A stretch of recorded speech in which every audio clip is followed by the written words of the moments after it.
Welcome back, Mr. Goodberry. The First Star Logistics studio is fully equipped and ready to record.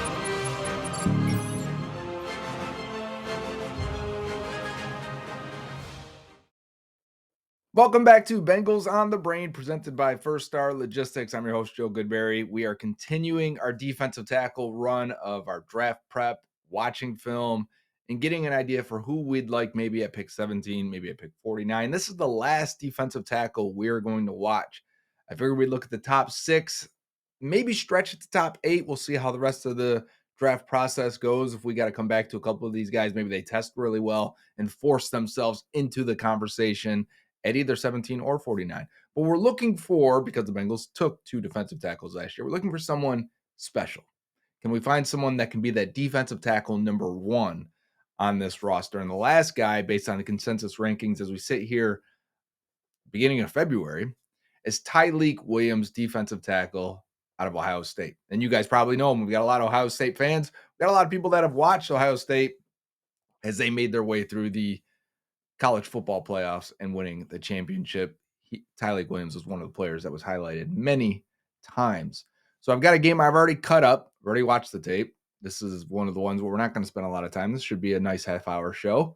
I've already cut up one of the games versus Iowa, where I tell you what, I'm going to let it play, of course, but let me give you some takes real fast to what to expect. Number 91, first of all. But what a freak against the run, man. This guy is a nut job with high intensity, motor, and power. Listed at about 6'2", 322. We'll get accurate and better measurements as we go on with this process and the combine and pro days happen. But, we got what's listed right now.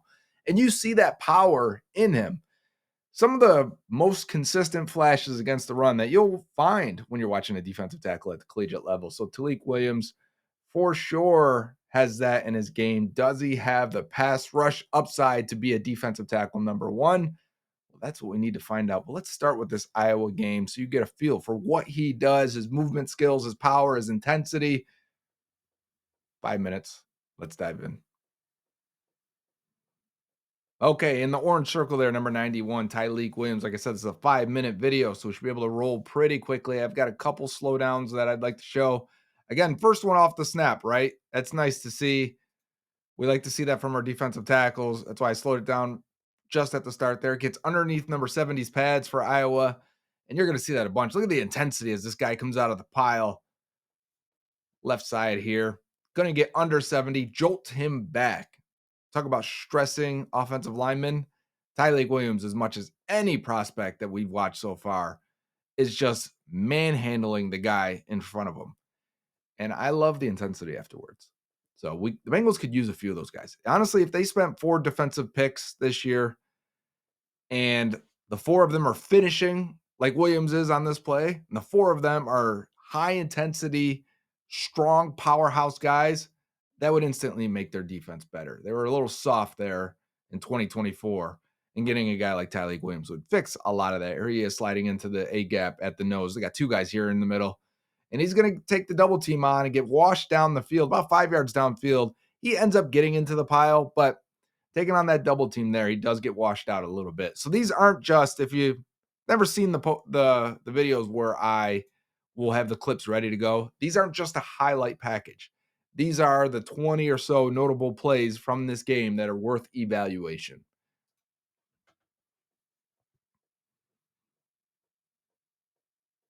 I like how squatty he is in his stance too. One of the rare pass situations where he can get a chance to do something. When you watch his defense, he doesn't get too many chances to rush the passer. They will keep him controlling the pocket and making sure the quarterback is staying in the pocket. But here he's going to try and get vertical, right down the hash marks, basically. Follow that parallel to the hash marks, I should say, to force the quarterback to throw it early and the defense to make a play on the boundary, which he does. I think this has got to be some type of stunt or twist by the Ohio State defense. And Williams is going to jump all the way inside. And you'll see this is his helmet right here. And he's going to end up still getting in and making the tackle. I won't use yellow because we got Iowa here today. So I don't knock him for jumping inside like that. It looked like it was a stunt by the defensive line, the call.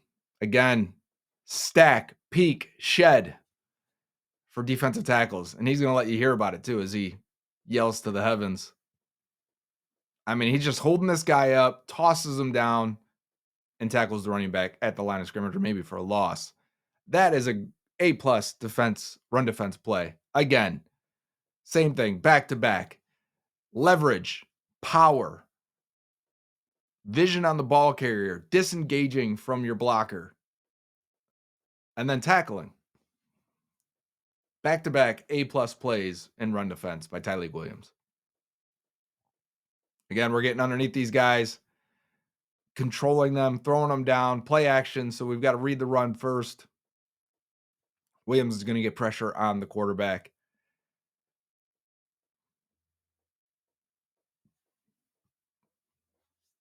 Does he have the speed and athleticism to turn that into something more, into a sack or a hit on the quarterback? Not sure, but as of now, he looks like a tremendous run defender. Watch him take on this double team and drop to a knee. He's got the guard and tackle. Double team, he's going to absorb it, and then watch him torque and throw these guys both down. Yeah, that's not going to end up on the stat sheet, but this is who he is against the run after watching a few games. He's a Raven or a Steeler, I'll be honest with you. They'll draft this guy in the 3rd round. He won't be there, right? He's supposed to be a 2nd rounder. They'll find the value somehow. And even on this, I like that he knows he did something wrong here because he's going to take on this double team and he's going to end up, 5, 6, 7, 8. That's 5 yards there, 7 yards down the field. But watch him. Instantly, he's saying to the sidelines, like, that's me. I know what I did. I messed up there. I appreciate that from a player. Now, I can't tell what he does wrong here. Laid off the snap, maybe. But a lot of it, when you tie up the double team for as long as you do, and we've talked about this with all the defensive tackles, it allows your linebacker to get through. And here's zero getting through. Instead of that guard or center, whoever that was, climbing up and blocking zero here in this area, zero is going to get through and help make the play for the defense. So while he's upset that, yeah, that's right, that's me. He's also true. He's right that, hey, that guy was free because of me.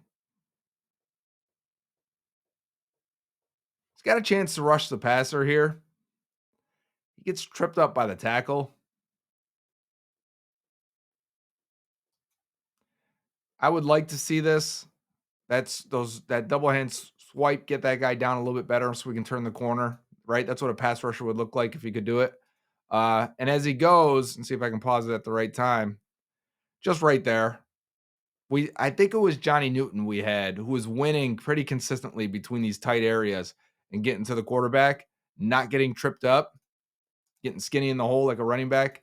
Tyleik Williams here getting tripped up as he needs to cut that corner. And he's talking some crap, man. Going up to 15. What did 15 do? I like it, though. We could use some of it. Again, they want to go for cut blocks now on the backside of his own play. Not working on him. Underneath again, stressing that guy out. This ends up being a big run. This isn't against him necessarily. I like the leverage and power off the ball.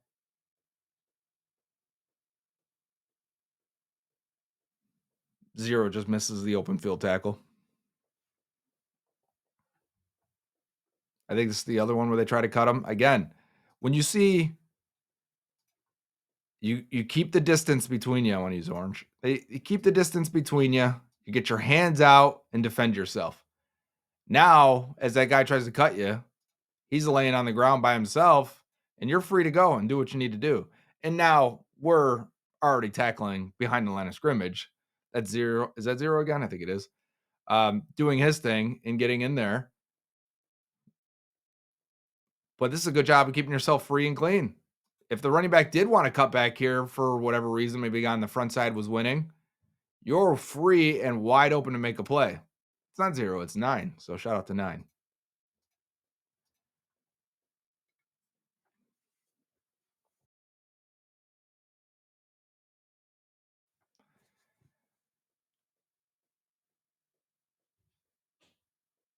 Again, drop it to a knee, taking on the double team. Little cheating here, grabbing that center, holding on to him. A nose has to do that sometimes to keep his linebacker clean and free.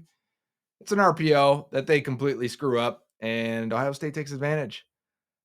That's the first game, though, versus Iowa. We'll watch a full-length game now. Okay, our next game is Tyleik Williams versus Texas from the playoffs. And right away, we've got Williams. Looks like he wanted to go for a stunt here, maybe just keeping the quarterback in the pocket, number 91 there to our right side.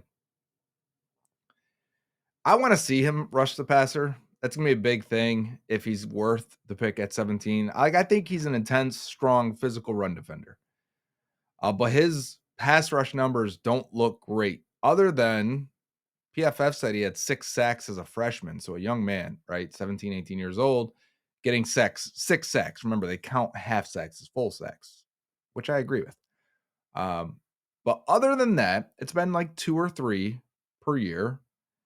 And they've been against Western Michigan and Western Kentucky and Akron and Rutgers and a couple against Michigan State. One versus Georgia. So a lot of low-end teams that he's beating for sacks. His pass rush productivity numbers in our data sheet puts him in like the 40th percentile for a lot of pass rush. And that's just not good enough. You can't have that in the first round. You need guys to be better pass rushers than that. It's why I'm not in on Kenneth Grant in the first round either. Even if their superpower is run defense, and like that did not even phase him, right? Did you see that? Eyes on him here. Yellow arrow. Boom. He's gonna arm over the center or guard whoever that is and tackle, take on the double team. He doesn't move an inch. So I'm sure he's gonna be a good run defender. And he had production at a young age. Those are usually great things to see. And I like the way his body's built too. He looks like an NFL player, no doubt about it. Like I had Deion Walker. I'm like, hey, he's kind of got an odd body because he's so tall. But with Tyleik Williams, you're talking about a round 2 run defender. I think he's a better run defender than Chris Jenkins was. More, what's the word I'm thinking of? More disruptive than Chris Jenkins was. Similar as a pass rusher, though. Like, I don't know that the upside is there as a pass rusher for Chris Jenkins or Tyleik Williams. I might say it's a little bit higher for Jenkins, actually. Again, the amount of plays he has versus the run, though. And that Iowa game, by the way, was one of his best. It was his best pass rush grade from PFF in 2024. So we only got to see 2 plays that were notable. But the amount of times he's stacking, shedding, and throwing guys down at the line of scrimmage or disengaging, that doesn't always have to be a violent throwdown, even though you see a lot of them with Tyleik Williams. The amount of times he's doing that is really impressive.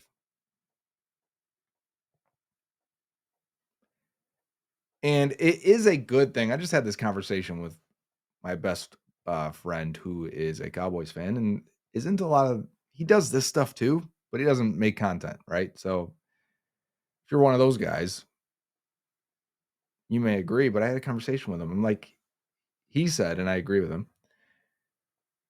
I want good run defenders in college because it at least shows that they are giving the effort, the intensity, and they want to. And I completely agree. There's been so many prospects I've been able to eliminate in years past, whether it be at corner and safety, especially. If you're not willing to defend the run, if you're not willing to tackle, get dirty, bang your head against the wall, then you're probably not going to do what it takes in the pass rush, coverage, whatever it may be, because you're not all in. The defense will suffer for it. And a guy like Tyleik Williams, you're not going to suffer for it. But will you use him correctly? If he's just a rundown defender for a team with a deep defensive line unit that's just throwing bodies at you of guys that are going to compete and cause chaos and disruption, great. He's going to be a great fit. That's why I say the Ravens. Great fit for the Ravens. Great fit for the Steelers. For the Bengals, they desperately need pass rush. And they desperately need it from inside. Whew, 2 just saved a potential touchdown there. As I'm talking, I'm still watching Tyleik Williams here. I hope you are too. I hope that's okay. I try to give you one game where we focus and learn who he is. You learn his body type, his number, where to spot him, where he lines up, and then it you rely less on the arrows or the circles, right? You can see him, right? As soon as the play starts. I assume everyone can do that. It's not just me, right? And then from there, I let the games roll typically when I'm watching on my own. And I'm noting and waiting for similar events. So I'm noting, okay, another pass rush win, arm over.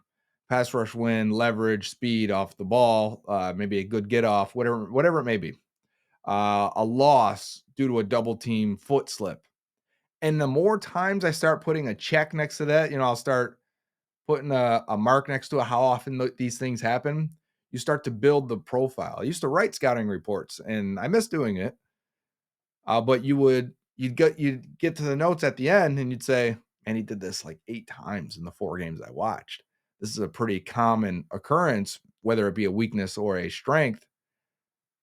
I feel confident writing that in his profile. If it continues to happen, it is a trait in his game against different opponents, different levels of competition, right? Those things keep popping up, then they are what they are. So for Williams, I think he's an incredibly easy evaluation. I'm waiting to see the burst, the speed. Again, though, there's a lot of times like this play right here where I just feel like he's keeping the quarterback in the pocket and letting the other guys do what they have to do, which is a call, which is something that defenses do and defensive tackles need to do.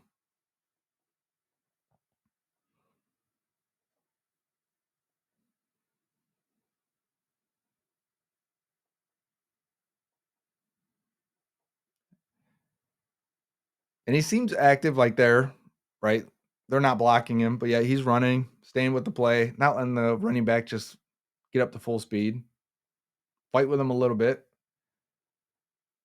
It's interesting a guy that can disengage so often and be so violent versus the run to not really have those flashes as a pass rusher. His hands look good, his vision looks good, his timing looks great, his intensity and power versus the run are all there. I would think I could unlock that if I was a defensive coach, like as a pass rusher also. There's got to be more there. And maybe he's just a 3-sack guy throughout his career. Maybe he's Alan McNeil for the Lions. It's a good player. And I'll take a bunch of Tyleik Williams, Alan McNeils, Travis Jones guys. Who else that are really good run defenders? Keanu Benton for the Steelers. I would take a whole defensive tackle unit of those guys if I had dominant edge rushers. If I had Max Crosby and Trey Hendrickson, inside guys, I'll figure it out. Give me some dogs in there. I'll figure it out. And Tyleik Williams is definitely a dog. I would just say, based on the data, based on the games I've watched, and you're not going to see too many pass rush wins here either in this game. So while I'm alluding to it, I'm getting there. Because we don't see the pass rush wins, it is hard to say he's worth the 17th pick. In fact, I don't think he should even be in consideration for it. But would I love to have him at 49? That's more of the question. Do I think we can unlock some more upside as a pass rusher? Because I do like what I see.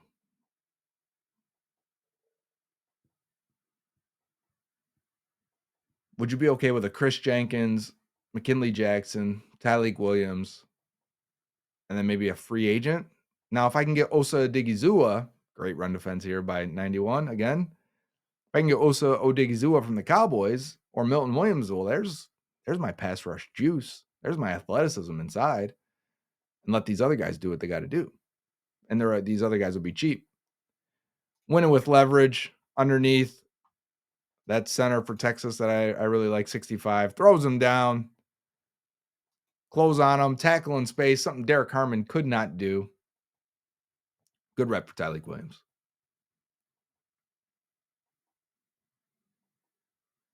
Man, he's close to the ball there. See, like there, he should be able to rush the passer. I don't think he's just spying and containing there.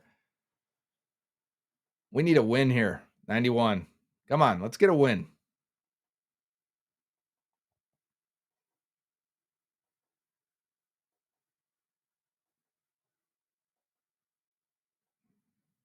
Maybe he is containing just a little bit.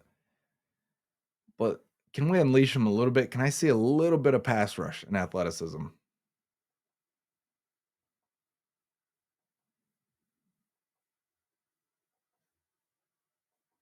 Bad drop, Texas.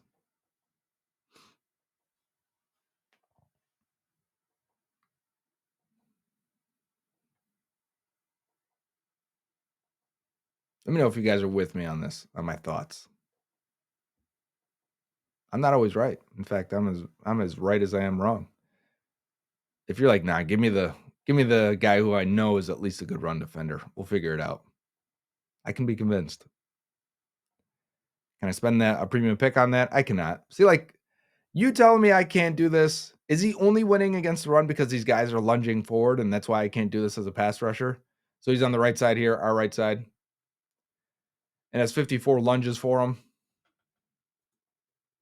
Just in a quick arm over, replace him, fill the hole, make a tackle on running back. Good job, Tyleik Williams. But when the guy is pass setting, are you threatening him enough? Are you causing enough panic in that offensive lineman to beat him? It doesn't appear that Tyleik Williams can.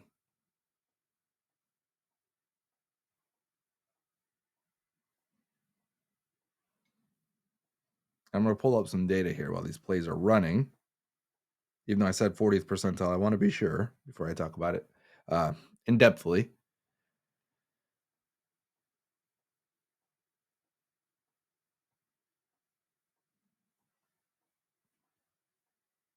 So because he had those sacks as a freshman, his market share adjusted, which takes into account age, your strength of schedule and opponents, and how many good defensive linemen and good defensive players are on Ohio State.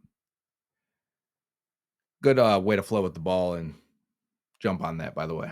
I like to see that, even if it's not a real fumble or not. But because of all those factors, Tyleik Williams is currently in the 97th percentile. We got to run these numbers multiple times before we have final numbers, but really good for him for production scores until you get to like the individual pass rush win rate and things like that. He's in the 73rd percentile for his overall run defense grade from PFF, or just defense grade, 71st percentile for his run defense. Pass rush, 45th percentile of all the top 13 or so. That's the lowest. PFF believes he's the worst pass rusher of all of these guys. Pass rush productivity, 62nd percentile. Batted passes, 90th percentile.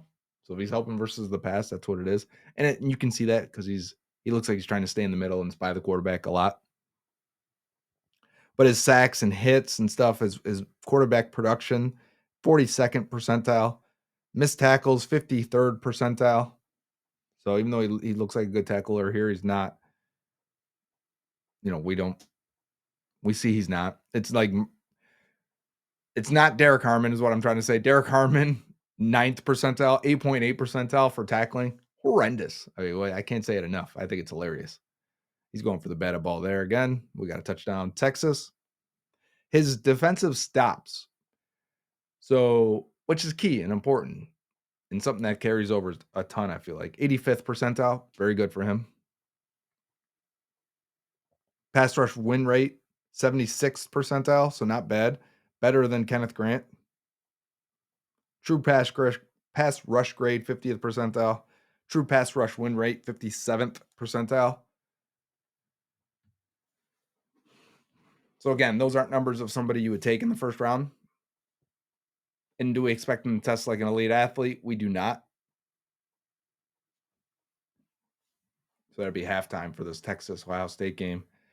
It's a 26-minute film, so I'm not stopping it too much to talk.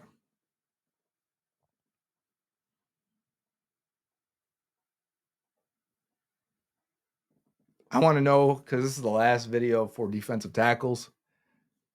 I want to know how you would rank them based on what we've watched. Let's leave Mason Graham off of it. I think most people have Mason Graham as the top D tackle in this class. Well, how do we feel about Walter Nolan, Derek Harmon, Kenneth Grant, Tyleik Williams, Deion Walker? Did I forget anyone else we watched? Where would you stack those guys? Where would you put them?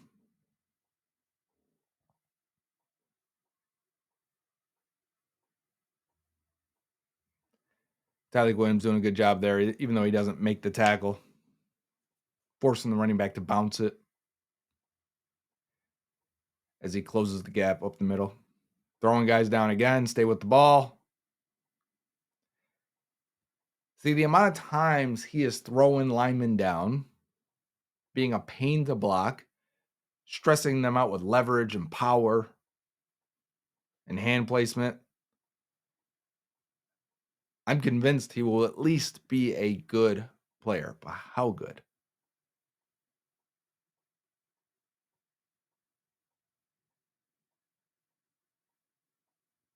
I just do not think he's got the burst as a pass rusher. His upfield burst. He's not going to beat anyone with that. And, we got a lot of new Bengals fans. I think in a lot of Bengals fans' mind, the epitome of defensive tackle play is DJ Reader. And DJ was not a better athlete than this, right? But if you're even up to 40 years old, Geno Atkins is the one. And Geno was an elite athlete with elite power, leverage, hand usage, his get off. He routinely made tackles in the backfield every game. It seemed like he had one or would get back there and force running back to run and splash outside, kick it outside because Geno Atkins was so disruptive. Like, that's what we're looking for. When I'm talking about defensive tackle number one, I'm talking about a guy like that, a game wrecker, a game changer. And I don't know that any of these guys in this class are that other than Mason Graham. I tend to find these guys in the mid rounds to be more like Geno Atkins a lot of the time, whether that be like a Grady Jarrett, who's had a long and productive career for the Falcons, someone I had a first round grade on in 2015 that has had multiple Pro Bowls, goes in the 5th round. A guy like Milton Williams that I have a first round grade on, goes in the 3rd round. Javon Hargrave, I have a first round grade on, goes in the 3rd round. So I'm still waiting for that group. To get to that group, I feel like there's always overlooked defensive tackles in the draft that show the burst and athleticism and win as a pass rusher that you go, that's the mid-round guy I want.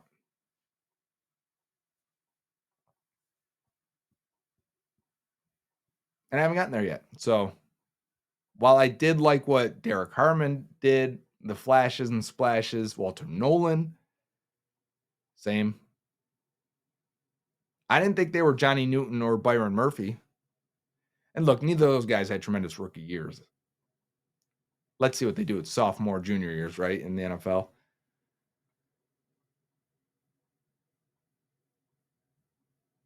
But I didn't think any of those guys were as good as. There's a batted pass for Tyleik Williams. 80th percentile for that.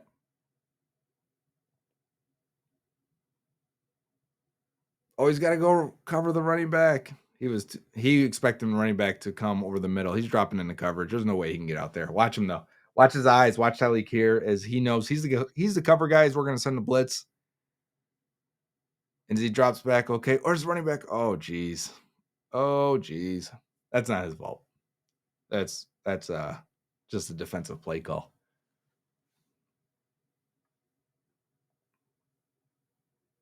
Again, he's forcing that cutback lane. He's forcing that running back to take it all the way backside. Watch him here. Not stressed, just holds this 76 at bay. Completely in control.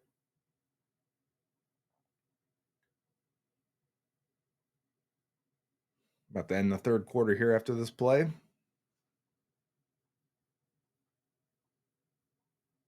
Keep that quarterback in the pocket. It says he has 3 pressures in this game. Like, plays like that are considered a pressure. It's not a pass rush win, but it's a pressure.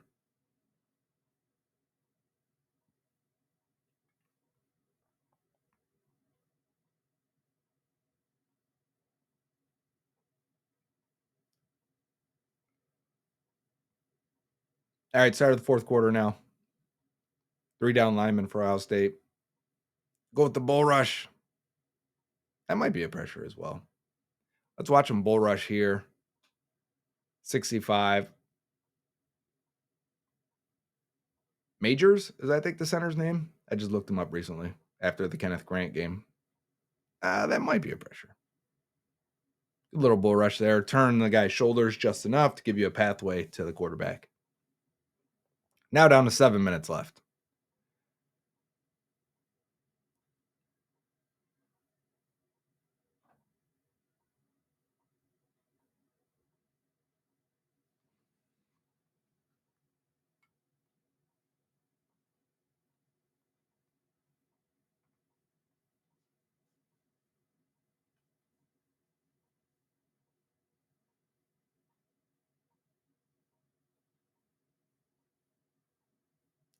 Good job there of the double team, keeping both hands on him, not letting him dominate them physically or catch up from behind, as he tends to do. This is just as he was about to get off the 54. The other guy climbs up and takes care of him.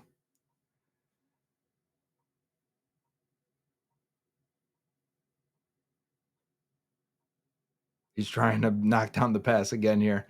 It's the hard part with Ohio State, and I had the same struggles with Michigan last year watching defensive tackles. They don't often give them chances to pass rush. Like here, watch the 3 guys on the right here. If you can't initially win, just get in the quarterback's face. Like, I understand it, especially if you don't think those guys are elite pass rushers with elite athleticism. You start causing chaos, that quarterback's going to run, things are going to happen. They play a very sound defense, obviously.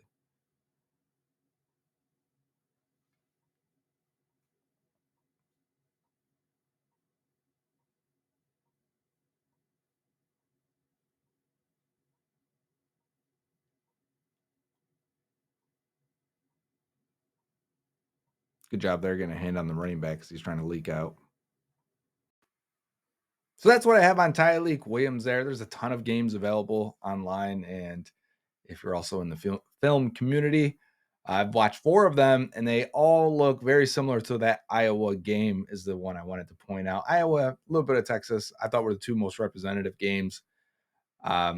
Great competition there. Iowa routinely spits out offensive linemen. Texas obviously got as far as they did with a bunch of draftable offensive linemen this year. He's a good player, and he's a pain in the butt, and he's disruptive, and he's physical and strong and nasty. And I like all of those things, but I need a pass rusher. And because of that, I cannot recommend Tyleik Williams at this point at pick 17 for the Bengals. So take him off the board. Of all the guys we watched so far, I'm thinking Walter Nolan, Derek Harmon, Deion Walker. I can't recommend Kenneth Grant, and I can't recommend Tyleik Williams because they don't have the pass rush ability. They have not shown it. Maybe they will gain it. Maybe they're more athletic than I think. But as of now, I can't recommend it. And that may be a bad process. We may look back in 3 or 4 years and say, bad process there. You take good players. You're too focused on this thing. May be true. We've done that before. But the Bengals are in a unique situation, not to them, not around the league, but to themselves, where they have spent a lot of picks on the defensive side. Like I said, they just spent 2 picks on the defensive tackle position last year, both run defenders. To take another one feels like a mistake. And so with that, the jury's still out. We're still going to see how this goes. We still got months in this process. But I'm going to close the book on the top defensive tackle positions there and say we've only got 3 guys there that we can consider. We're not turning the key yet. We're not there yet.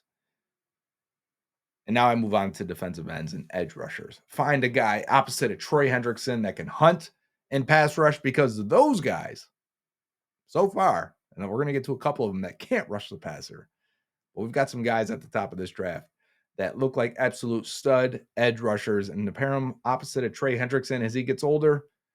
Ooh, I can't wait to dive into that. This has been Bengals on the Brain presented by First Star Logistics. And until next time, Uday. Hey, Dave Lapham here. While games are over for the season, there's no off-season for the First Star Media Group or First Star Logistics. Join me in the trenches and Joe Goodberry of Bengals on the Brain here on the First Star Media Group YouTube channel. First Star Logistics gave away great prizes during the season, which will continue with exclusive content and special giveaways during the off-season. So please subscribe to the channel and hit the like button to help us continue to grow the channel.